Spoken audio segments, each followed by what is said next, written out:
Hello students, welcome to our channel Oral Knowledge. आज मैं आप लोगों को कक्षा 10 अध्याय 7 निर्देशांक ज्यामिति के बारे में बताने वाला हूँ। तो ये वीडियो इंट्रो वीडियो मतलब इंट्रोडक्शन है। सबसे पहली बात हम लोग कुछ पॉइंट्स लिए हैं। सबसे पहला है कार्तीय तल। कार्तीय तल को इंग्लिश में क्या कहते हैं? कार्टेशियन प्लेन कहते हैं ना। आप लोग कक्षा 9 में कार्टेशियन सिस्टम के बारे में पढ़ चुके हैं। मतलब जो है कार्तीय पद्धति क्या हो। कोई भी एक्स वाई प्लेन को हम लोग क्या कहते हैं? कार्तीय तल कहते हैं। एक्स एक्सिस किसको कहते हैं? जो हॉरिजॉन्टल रहता है उसको क्या मान के चलते हैं? एक्स एक्सिस मान लेते हैं। और जो वर्टिकल रहता है मतलब जो लंबवत रहता है उसको क्या करते हैं? वाई एक्सिस मान लेते हैं। इसमें जो है चार क्या होता है? चतुर्थांश होता है, मतलब क्वाड्रेंट्स होता है ना। इसके बारे में हम लोग क्लास 9 में पढ़ चुके हैं। पहला जो चतुर्थांश होता है, फर्स्ट जो होता है वो क्या होता है? पॉजिटिव होता है, प्लस प्लस होता है। क्यों होता है plus plus? Plus comma plus होता है। और दूसरा जो होता है वो क्या होता है? माइनस और प्लस होता है। अच्छा, पहला प्लस प्लस क्यों? क्योंकि एक्स एक्सिस भी प्लस, एक्स निर्देशांक भी प्लस और वाई भी प्लस, इसीलिए इसके बीच में जो भी पॉइंट रहेगा वो क्या होगा? उसका निर्देशांक प्लस प्लस होगा। दूसरा जो निर्देश मतलब जो है चतुर्थांश है उसमें क्या होगा? माइनस होगा और प्लस होगा। माइनस प्लस क्यों होगा? क्योंकि सबसे पहले हम लोग एक्स एक्सिस लेते हैं। सबसे पहले हम लोग कोई भी जो है पॉइंट को दिखाते हैं तो उसका जो निर्देशांक क्या होता है? कोई भी पॉइंट का एक्स वाई होता है। सबसे पहले हम लोग एक्स लेते हैं तब वाई, इसीलिए पहले माइनस होगा तब प्लस होगा। नेक्स्ट है जो तीसरा जो चतुर्थांश होगा वो क्या होगा? माइनस माइनस होगा, क्योंकि x और y दोनों मतलब दोनों क्या हो जाएगा? माइनस माइनस होगा, मतलब नेगेटिव होगा, ऋणात्मक हो जाएगा। और चौथा जो क्वाड्रेंट होगा मतलब चौथा चतुर्थांश होगा वो क्या होगा? प्लस और माइनस हो जाएगा। इस चीज को आप लोग बढ़िया समझो। चलिए, उसके बाद है भुज और कोटि। एक्स एक्सिस को क्या कहते हैं? भुज कहते हैं। एक्स एक्सिस को क्या कहते हैं? भुज कहते हैं। एक्स एक्सिस का मतलब यह हुआ y अक्ष से x की दूरी, मतलब कोई पॉइंट सपोज कीजिए यहाँ जो है एक पॉइंट ले लेते हैं। सपोज कि एक पॉइंट ले लिया हमने 2 यहाँ ले लेते हैं 2 3 तो 2,3 का मतलब यहाँ सबसे पहले बात x क्या है? x2 है। x क्या है? 2। तो यहाँ क्या है? 2 क्या मतलब x एक्सिस से y एक्सिस से x की दूरी, तो इसी को क्या कहते हैं? भुज कहते हैं। मतलब x एक्सिस को हम लोग क्या कहते हैं? x निर्देशांक को हम लोग क्या कहते हैं? एक्स निर्देशांक को हम लोग क्या कहते हैं? भुज कहते हैं। अब y समझ लीजिए कि मतलब कोटि किसको कहते हैं? x एक्सिस से मतलब किसी बिंदु को दूरी को क्या कहते हैं? कोटि कहते हैं। सपोज कि हमने ले लिया 2 3 पॉइंट जो लिया यहाँ 3 क्या है? x एक्सिस से y की दूरी है, मतलब ये क्या है? x एक्सिस यहाँ क्या है? 3 है, तो ये क्या हो गया? कोटि हो गया। इसीलिए हम लोग क्या कहते हैं? y निर्देशांक को हम लोग क्या कहते हैं?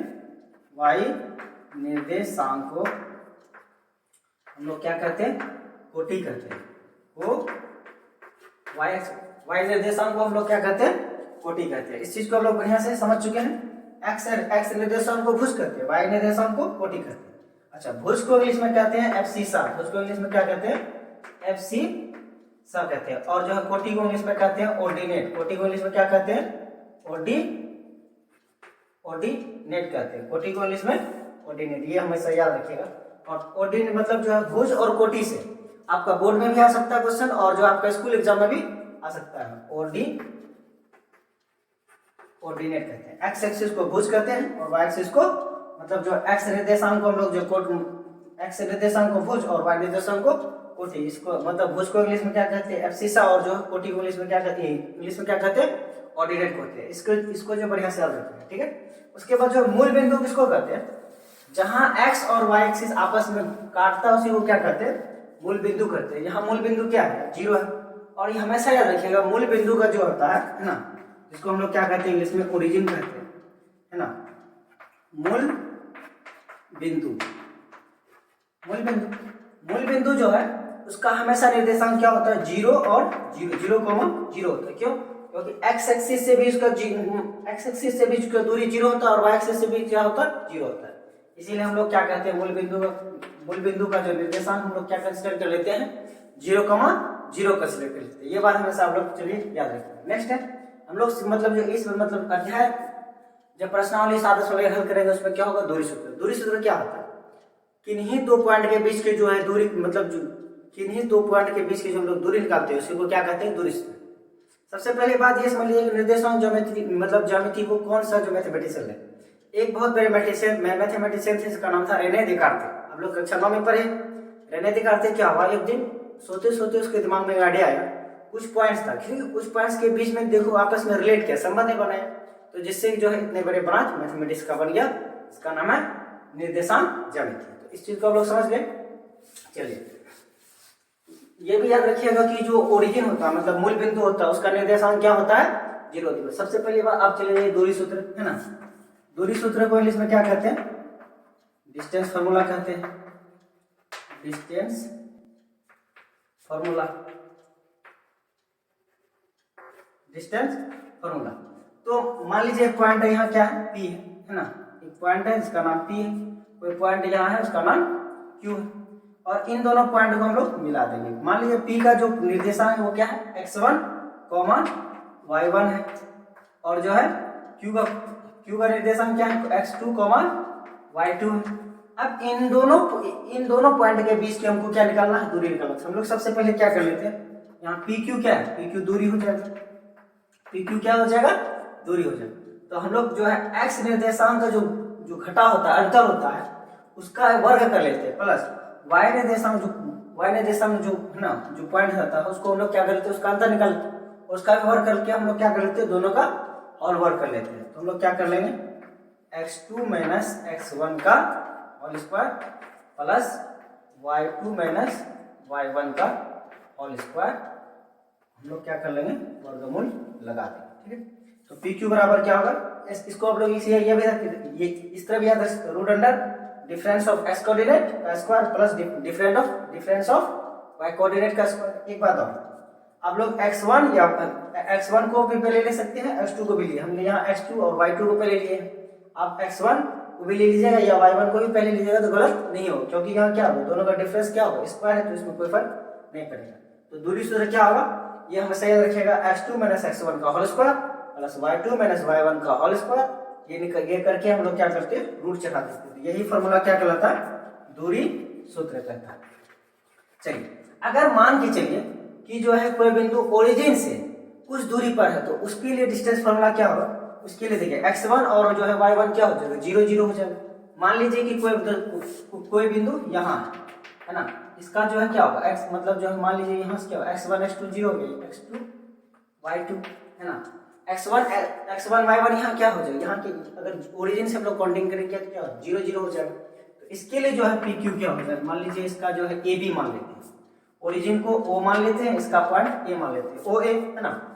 तो OA कितना हो जाएगा, है ना, उसके लिए दूरी सूत्र क्या हो जाएगा कि x का स्क्वायर प्लस y का स्क्वायर क्या हो जाएगा, रूट अंडर x का स्क्वायर प्लस y स्क्वायर। कैसे हुआ, क्योंकि जाहिर बात हम लोग एक ही चीज ना लेंगे, इन दोनों x2 माइनस x1 क्या ले सकते हैं, x ही लेंगे, इसीलिए x का स्क्वायर प्लस y का स्क्वायर, इस पर क्या चल जाएगा, रूट अंडर चल जाएगा। इस तरह से हम लोग क्या कर लेते हैं, ये मूल बिंदु से है ना, मूल बिंदु से किसी बिंदु की दूरी होगी, मूल बिंदु मतलब ओरिजिन से किसी भी बिंदु इस पॉइंट।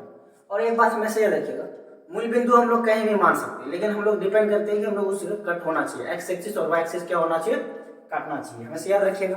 उसके बाद नेक्स्ट है विभाजन सूत्र, इसको मिटा दूं।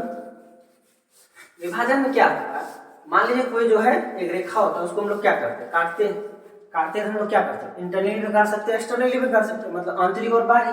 तो हम लोग जो विभाजन पहले आंतरिक कर लेंगे। मान लीजिए कोई लाइन है PQ कोई लाइन है, उसको जो है इस जगह हम लोग R में काट देंगे, R में काट लेंगे, ठीक है। और इसको जो है कुछ रेशियो में काटेंगे, है ना। मान लीजिए कि ये M और N अनुपात में काट दिए, है ना। और इसका कुछ कोऑर्डिनेट होगा, x1 मान लेते हैं और y1, है ना। इसका x2, y2 मान लेते हैं। इसके लिए विभाजन सूत्र क्या होगा, मतलब r का जो कोऑर्डिनेट क्या होगा, r का कोऑर्डिनेट को xy मान लेते हैं, xy। तो इसके लिए x क्या हो जाएगा, x जो क्या हो जाएगा, mx2 plus ny1 by m plus n हो जाएगा। ये x का वैल्यू निकालेगा। फिर हम लोग y के लिए क्या कर लेंगे, y का इक्विवेलेंट हो जाएगा, इसलिए y का इक्विवेलेंट क्या हो जाएगा। फिर हम लोग इसी तरह कर लेंगे my2 प्लस ny1 बटा m प्लस n कर लेंगे, ठीक है।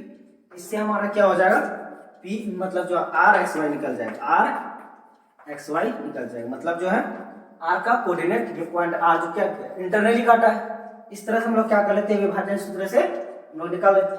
अगर सपोज कीजिए बाहरी करता है ना, मतलब सपोज कीजिए कोई लाइन है ना, ये भी कोई लाइन, उसको जो है यहाँ सी पर काट रहा है, तो सी का क्या निकालने के लिए हम लोग क्या कर लेंगे, सिर्फ यहाँ माइनस कर देते हैं। क्या कर देते हैं, अगर सपोज कीजिए कि यहाँ सी का निकालते हैं, क्या कर देते हैं, mx2 minus ny1 by m-1, जहाँ प्लस रहता है वहाँ माइनस कर लेते हैं। उसी तरह my2 minus ny1 by m-n कर लेंगे। ठीक है, m और n क्या है, दोनों वो अनुपात है, जिस अनुपात में जो है कोई लाइन को काटा जाता है। ठीक है, उसके बाद मध्य बिंदु जो मिडिल पॉइंट का हम लोग क्या करते हैं, कोऑर्डिनेट निकालते हैं, है ना। इस मतलब जो इंटू वीडियो को आप लोग बढ़िया समझ जाते हैं तो आप लोगों का जो है प्रश्नावली में दिक्कत नहीं होगा। तो सपोज कीजिए, मान लीजिए, है ना, एक पॉइंट है, इसका नाम क्या लीजिए, ए बी ले लीजिए। इसका ठीक मिडिल पॉइंट क्या है, सी, है ना। तो इसका क्या हो जाएगा, x1 y1, इसका b का जो है कोऑर्डिनेट क्या हो जाएगा, जिसे हमने क्या बताया, कोई भी बिंदु का क्या होता है उसका कोऑर्डिनेट ले लेंगे, x2 y2। अब c का क्या होगा, जस्ट बीच में बताया, तो इन दोनों को जोड़ करके 2 से क्या कर लेंगे, भागा कर देंगे, तो c का क्या निकल जाएगा, मतलब c हम लोग क्या मान लिए हैं, c हम लोग जो मिडिल पॉइंट मान लिए, c का क्या कर लीजिए, xy मान लीजिए, या सपोज कीजिए क्या ऐसे छोड़ दिए, तो क्या हो जाएगा, x1 प्लस x2 बाई 2, और जो है y1 प्लस y2 बटा 2। अच्छा, 2 से भागा क्यों किए, क्योंकि जस्ट बीच में मध्य बिंदु पर है, मिडिल पॉइंट पर है, इसीलिए हम लोग क्या कर लेते हैं, मिडिल पॉइंट में क्या हो जाएगा, x1 प्लस x2 बाई 2 और y1 प्लस y2 बाई 2, क्या निकल गया, इस मिडिल पॉइंट, इस मिडिल का पॉइंट अगर हम लोग सपोज कि xy मान लेते हैं, इस मिडिल पॉइंट में क्या कर लेंगे, xy मान लेंगे।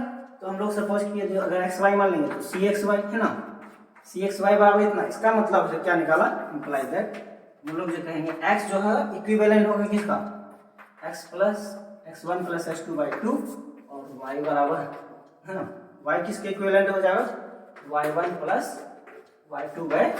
इस तरह से हम लोग क्या करेंगे, x और y हम लोग फाइंड कर लेंगे, निकाल।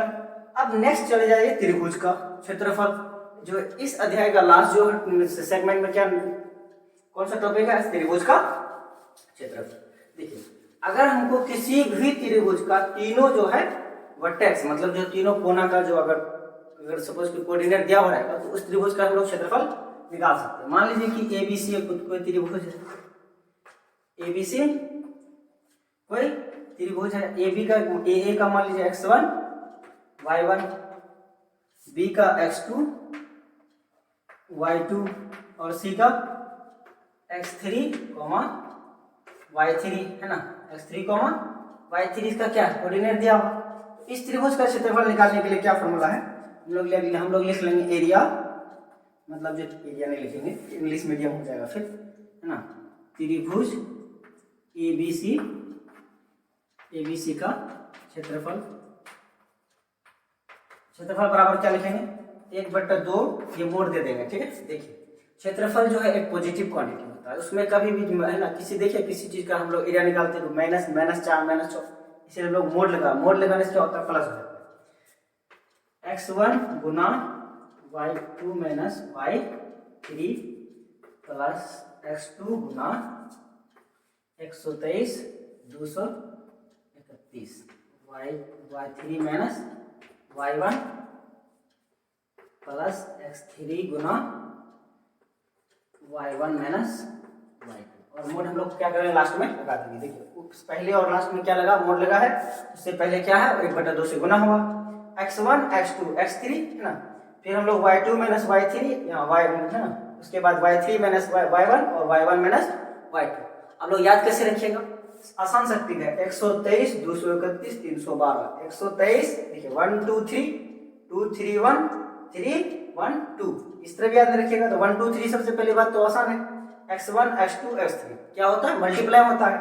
उसके बाद हम लोग डिफरेंस वाला क्या कर लेते हैं, 23 31 12, 23 31 12, कोई आपको एक सीरीज तो याद रखना पड़ेगा, ये सबसे आसान फंडा याद करने का। तो हम लोग क्या कर लेते हैं, 1/2 मोड लगा देंगे, फिर क्या करेंगे, x1 y2 माइनस y3, फिर क्रॉस कर लेंगे, फिर x2 का वैल्यू रखेंगे, सिर्फ ये तो फॉर्मूला है ना, फिर x2 into y3 minus y1 plus x3 into y1 minus y2, इस तरह से क्या कर लेंगे, तो तो त्रिभुज का क्या निकल जाएगा, एरिया निकल जाएगा। ये हमेशा याद रखिएगा कि कोई भी त्रिभुज का एरिया ऋणात्मक में नहीं होता।